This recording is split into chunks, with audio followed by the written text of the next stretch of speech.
This was a visit by Sam Rohrer to the Monroton Fire Hall later on at 7 o'clock, and prior to that he was at the way station. He's got 5 points about removing roadblocks to job creations, reducing the government cost of government, stabilizing school funding, improving student performance, and restoring the culture of ethics and integrity in government. We had a nice surprise, a nice cake that was made by one of the volunteers. Here's Sylvia Ellis and Sam at the way station. There's John, Lukash. There's the three of them. And he really enjoyed his visit in our town. There's his wife, who was very gracious and very intelligent. And there's Victor Lawson, who basically did a great job putting all this together. He had a nice interview with the Daily Review.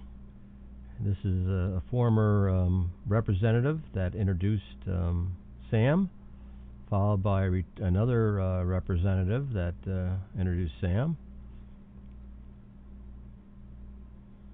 All very enthusiastic. And there's Victor telling about the day. And there's a Vietnam vet who's on his staff who's really gung-ho. He was in the Iraq. And there's Sam. And it was really a phenomenal presentation he gave, and I got more out of it listening to him the second time than the first time I saw him on YouTube or one of the videos on him. And it was a good crowd. Had to be 50 or 60 people there.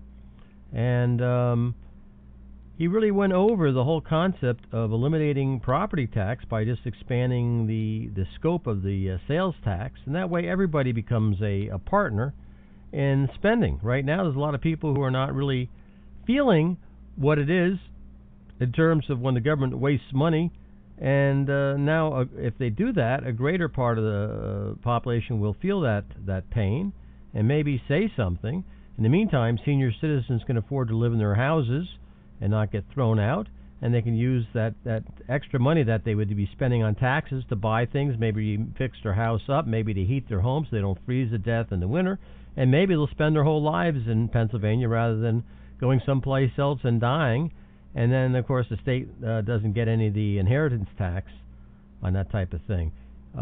He's quite a constitutionalist. He believes in the Constitution. He's got a lot of common sense plans. And the last thing we need is to have Tom Corbett get the nomination, even though right now the party is pushing for him. We need to have support for Sam Rohrer. Please get in touch with him. Please signed a petition to get his name on the ballot. I can be any place you want me to be in Towanda to get your signature if you're a registered Republican. I think it's worth the effort. I think he's the real deal, and we need someone like him to represent our rights, our constitutional rights, because no one else is. And that's how to get a hold of him. And you know how to get a hold of me at joedupont@juno.com. So, like I said, I can meet you at the Red Rose. I'll buy you a cup of coffee if you want to sign the petition to get him on the ballot. Take care. Thank you very much for watching this, and God bless you, Sam. You did a great performance, and I do love the Constitution. Take care.